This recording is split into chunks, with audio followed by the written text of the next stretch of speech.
this morning I was talking to the Empire Breakfast Club in Santa Rosa, and after I talked about the changes, I said, but is there still racial injustice? Absolutely. Is there still social injustice? Absolutely. Is there still economic inequality? Absolutely. But have things changed dramatically in the last 50 or 60 years? Absolutely. Yes. So there's much to be done, but much has moved forward. Right, right.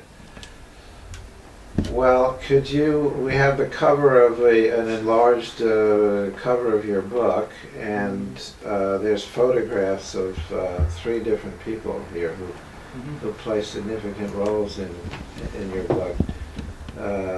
Could you identify these people here or say something about them?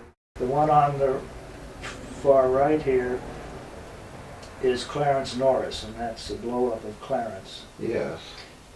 So he's a Scottsboro boy. This is Rosa Parks, which I think most people would recognize. Yes.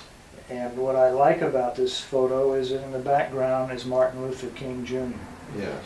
It was the actions of this woman on December 1, 1955, when she refused to give up her seat on the bus, that led to his emergence as the leader of the modern civil rights movement. Mm-hmm. And he initially held back to become involved, but then he was almost shamed and pushed into it. And then once he got into it, it was damned with torpedoes, full speed ahead.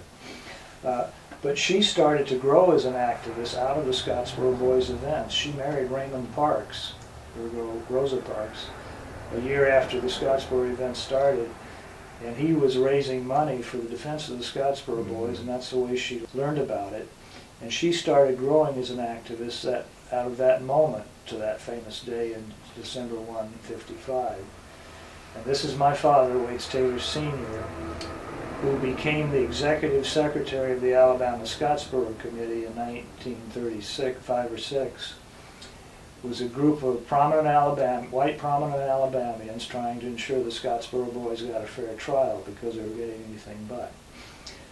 And an amazing coincidence I found as I researched this, that all 3 of these young people on March 25th, 1931, when the Scottsboro event started, were 18 years old. Mm-hmm. So I use their life story as the unifying arc through the book to tie together the historical events that I present and talk about. So looking at the pictures of their faces, Clarence Norris is obviously African American. Yes.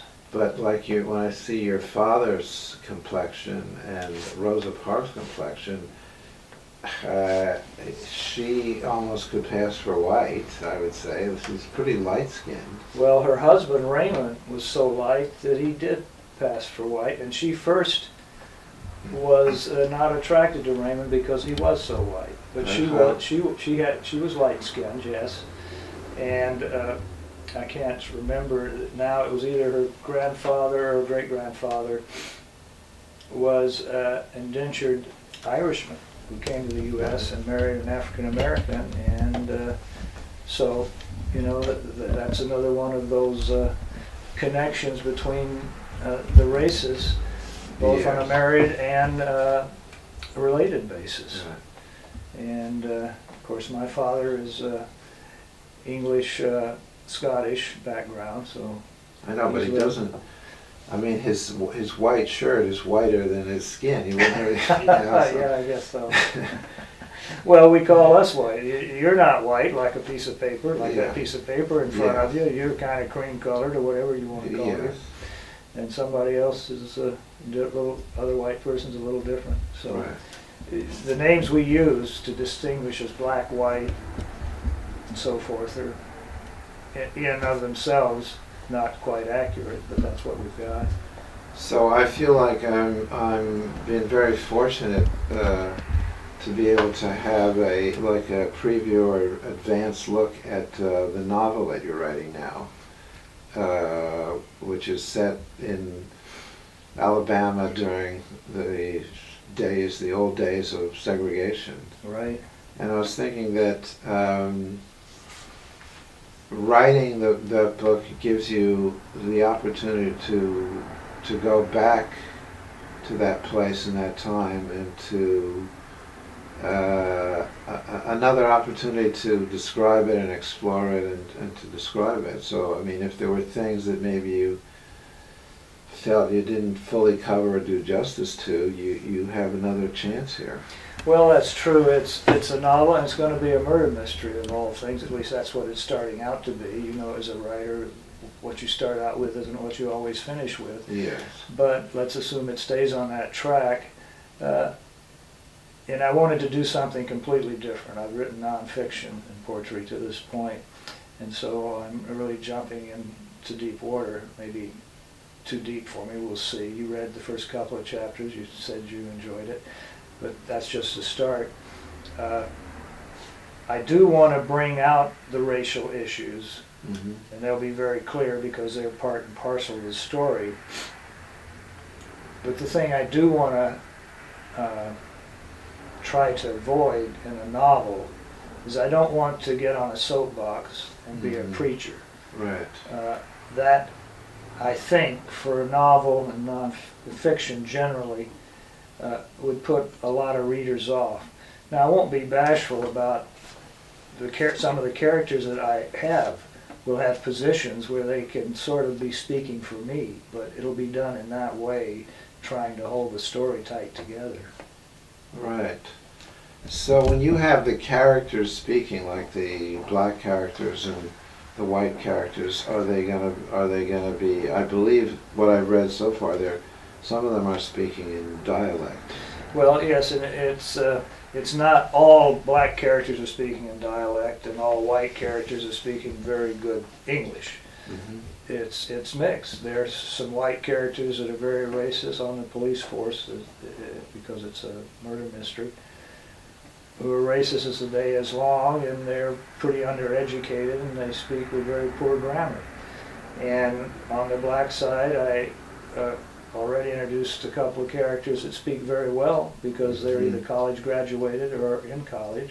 Yes. And I've got another one who's a working stiff African American, and he speaks in a African American dialect.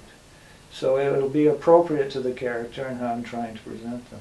So I was curious. I was wondering if we were to go, if I was to go back in time and be in Montgomery, say in 1950, and would go from a black neighborhood to a white neighborhood, do you think I would hear some of the same speech patterns, or would they be really very different? Well, you said Montgomery a couple of times. I was born in Birmingham. Oh, so sorry, that's yeah. what you meant. But Yeah. Montgomery could be this. You could ask the question either in Montgomery or Birmingham. But yeah, I think you'd find some of that still. My wife, who was from Chicago, and we got married in 1998, the first time she went with me to Alabama to see my parents while they were both still alive, we stayed in a motel near where they lived. This is kind of a humorous story.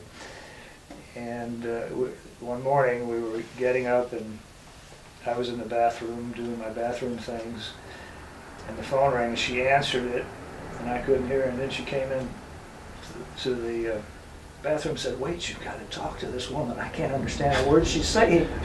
Well, it was the maid, the black maid. And I went over, picked it up, and of course she and I Yes. I grew up there. I know the dialects, and I can, and we had, yes, you can come in later, we're doing fine. Yes, Mrs. Taylor sometimes does have a hard time understanding some people. I tried to be polite about it. Yes. And hung up, and then I just started laughing because if you're not, as you know, if you're not in touch with dialects or accents, they can be hard to understand. Yeah. Now, you never actually were introduced to Dr. Martin Luther King or shook his hands, but you came very close to Yes. to that. Would you tell us that story about that incident? Well, can I read a couple of paragraphs? Oh, to yeah, tell it? yeah. Yeah, this actually, I start the book with this chapter 1. It's titled "A Shameful Day." It starts with an epigraph from Martin Luther King's letter from the Birmingham jail. I won't read that. I'm going to cut over it a little bit, but my single encounter excuse me, with Martin Luther King Jr. came in 1967 and is not a proud moment in my life. In 1966, my family and I moved from Seattle to the Atlanta area for a new job I had just accepted. My wife Darlene, while supportive of the career move, was quite apprehensive about moving to the Deep South. She was from Montana and had never been to the South, much less lived there. It was a time of turmoil and terror, civil rights marches, murders in Mississippi, and politicians such as Lester Maddox of Georgia and George Wallace of Alabama inflaming public opinion with their bigoted statements and perverse leadership. After we settled in Atlanta with our two young sons, ages 2 and 3, Darlene had a terrible nightmare that plagued her for 20 months until we moved from the South back to the West Coast in 1968. In this dream, she's always walking alone in a large city, presumably Atlanta or Birmingham, looking for the boys and me. As she rounds a corner, she sees me leaning against a building. I have been attacked by a group of redneck racists, castrated, and left bleeding with our two young sons crying in fear as they cling to my legs. It was a recurring image of the South that haunted her for many years. She still remembers it with a sense of foreboding. One evening in 1967, my wife and I went for a quiet dinner alone at the Hyatt Regency Hotel, located on one of the ubiquitous Peachtree streets in Atlanta. We parked our car in the hotel's underground parking garage and had a pleasant dinner in a restaurant in the hotel. After dinner, we returned to the garage and waited for our car. Waiting with us were two separate groups of people. Martin Luther King Jr. and 3 or 4 well-dressed black people were on the other side of the car return area, and a group of 4 well-dressed white people, 2 men and 2 women, stood near us. I turned to Darlene and said, "Look over there. There's Martin Luther King." "Are you sure?" she asked. "Oh yes, that's him," I said. At that moment, one of the 2 white men yelled something like, "Well, looky there, Billy, if it ain't the savior of the colored folks. I bet you he ate coon livers for supper." I looked at the men in disbelief as the other man yelled out an even more racist epithet. King and his party said nothing and stoically waited for their car as a barrage of racial slurs was hurled at them. King's car arrived first, and he and his party left without saying a thing or acknowledging the presence of the 2 white men. My wife and I said nothing during this dreadful encounter. We stood silently, observing a scene that I'm sure King experienced daily. Our car came after King's, and we left the garage in silence. We said nothing to King. We said nothing to the white men, and we said nothing to each other as we drove home. We were shocked and ashamed. I am still ashamed.